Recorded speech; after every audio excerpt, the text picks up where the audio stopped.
Xinghao, my mother-in-law mocked me at a family banquet, claiming no one would want me after my divorce, yet she forgot that the house she lives in now bears my name on the deed. Xinghao. Chapter 1, Guests in the House. A divorced woman is just like a used cooking pot. Who would ever want to take it off someone else's hands?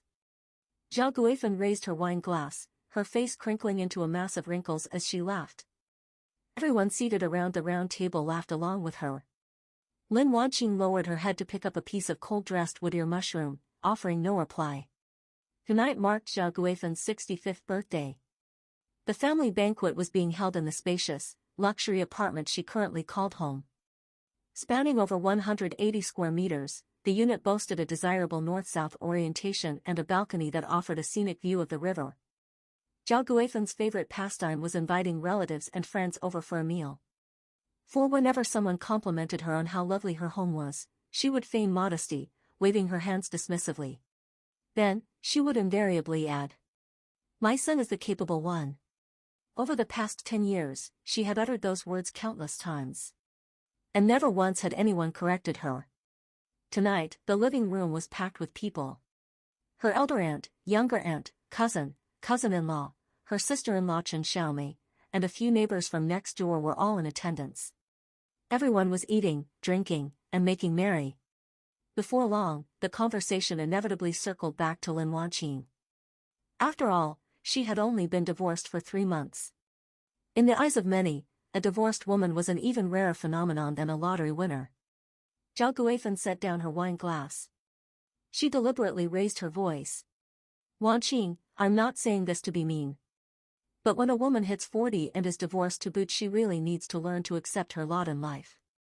Stop acting so high and mighty. If a suitable old widower comes along, just marry him." Someone at the table let out a snicker. Chen Xiaomei immediately chimed in. "Mom, the trend these days is for older women to date younger men. Maybe sis-in-law will find herself a guy in his 20s. The laughter around the table grew even louder. Lin Wanqing slowly raised her head. She saw her ex-husband, Chen Jiangwo, sitting directly across from her. He was hunched over, peeling a shrimp. Acting as if he hadn't heard a single word. That was his modus operandi. When his mother bullied her. Silence. When his sister took advantage of her. Silence. And when she stayed up late working overtime to earn the money to pay off their mortgage. Still, silence. 10 years of marriage. His greatest talent was managing to live his life as nothing more than a backdrop. Lin Wanqing suddenly recalled the day they divorced. Outside the Civil Affairs Bureau. Chen Jiangwo let out a sigh of relief. As if he had shed a heavy burden. He said, "Wanqing, from now on, you are free, too." Back then, she merely smiled. She didn't tell him that some freedoms didn't begin on the day of a divorce. Rather, she had already left in her heart a long, long time ago. Seeing that she remained silent, Zhao Guifan. Since she had struck a raw nerve. She grew even more emboldened as she spoke. "Oh, women. What they fear most is having no man who wants them. Especially the likes of you. Stubborn as a mule. And you don't know how to act sweet and feminine. Now that you're divorced, who on earth would be willing to take you on?" Several relatives nearby nodded in agreement. Lin Wanqing finally set down her chopsticks. She wasn't angry. Her expression didn't even change. She simply asked, softly, "Ma, do you really think no one wants me?" Zhao Guifan smiled triumphantly. "Well, who else would? Even Jiangwo didn't want you anymore. Who else possibly could?" The air suddenly fell silent for a brief moment. Many people were waiting to watch the spectacle unfold. But Lin Wanqing didn't take the bait. Her gaze slowly drifted toward the entryway. Hanging there was a set of keys. The silver keychain looked a bit worn. She had bought it 10 years ago. Back then, the apartment had just been handed over. She was so overjoyed that she couldn't sleep a wink all night. The very next day, she had gone specifically to the mall to pick out this keychain. 2 characters were engraved upon it. 星号平安星号 peace and safety. 10 years later. It was still there. Lin Wanqing gazed at the keys. And suddenly smiled. "Ma, how many years have you been living here?" Zhao Guifan looked momentarily taken aback. 7 years. Why do you ask? Have you gotten used to living here? Of course I have. Zhao Guifan lifted her chin proudly. This is my son's apartment, after all. If I don't live here, where else would I live? Sounds of agreement once again rippled through the living room.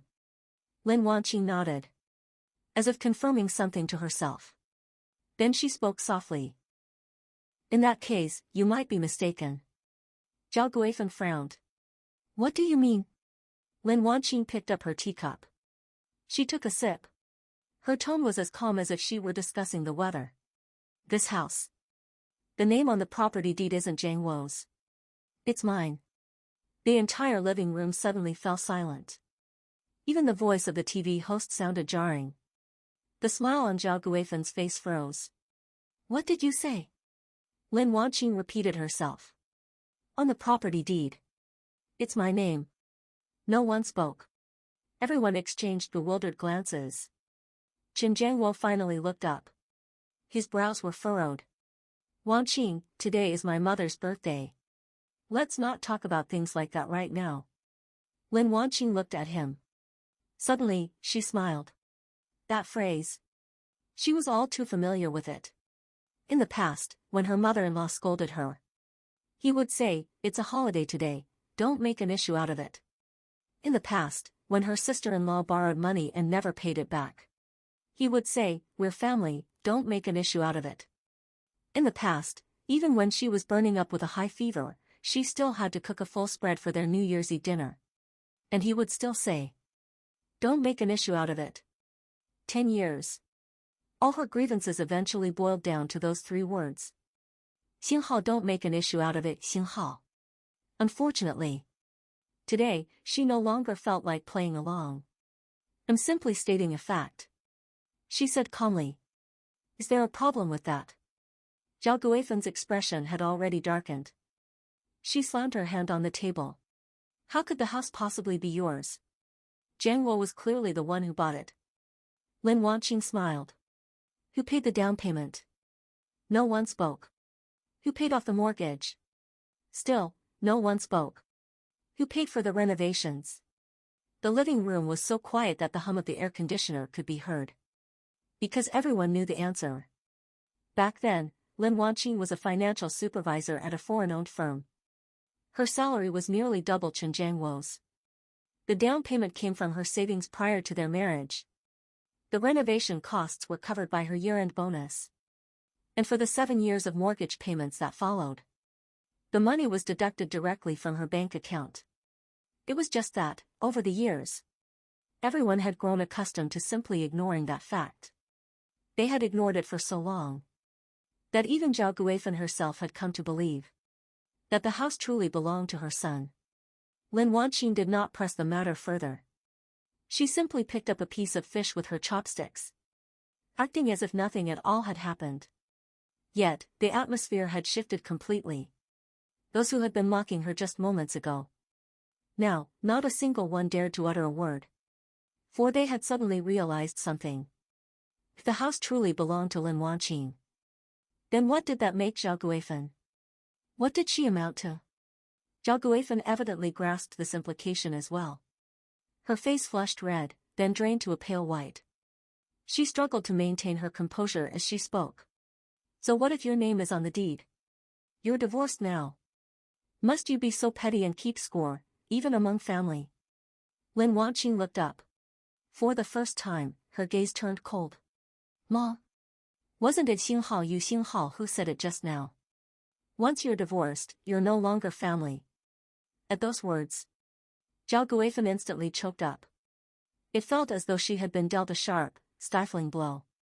She parted her lips. But for a long moment, no words escaped them. For those were the very words she herself had spoken just moments before. Lin Wanqing, however, offered only a faint smile. She did not press her advantage. She did not turn hostile. Nor did she kick anyone out. She knew. It was not yet the right time. Some walls. The most painful part isn't pushing them down yourself. It is letting the people trapped inside see the cracks first. and then watching helplessly as the whole structure crumbles around them. 星号, that 星号 is true pain. The latter half of the family banquet became unusually subdued.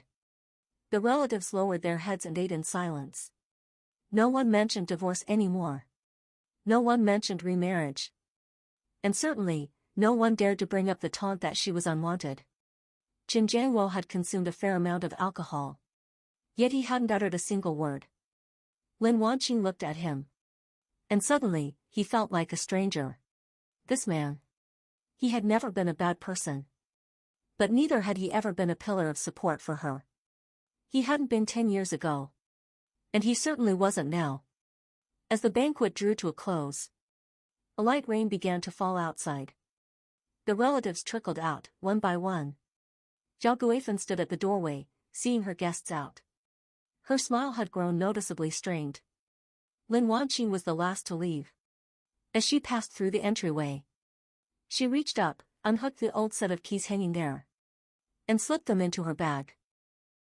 Her movements were as natural as if she were simply retrieving her own umbrella. Zhao Guifan froze. What are you doing with those keys? Lin Wanqing turned back to face her. She smiled. It's nothing. I just suddenly remembered something. Some things have been in other people's hands for too long. It becomes easy to forget whose they really are. Having said this, she opened her umbrella and walked away into the night. Behind her, the brightly lit mansion stood in silence, like a secret yet to be exposed. But she knew. Tonight was only the beginning. The true rift had already appeared.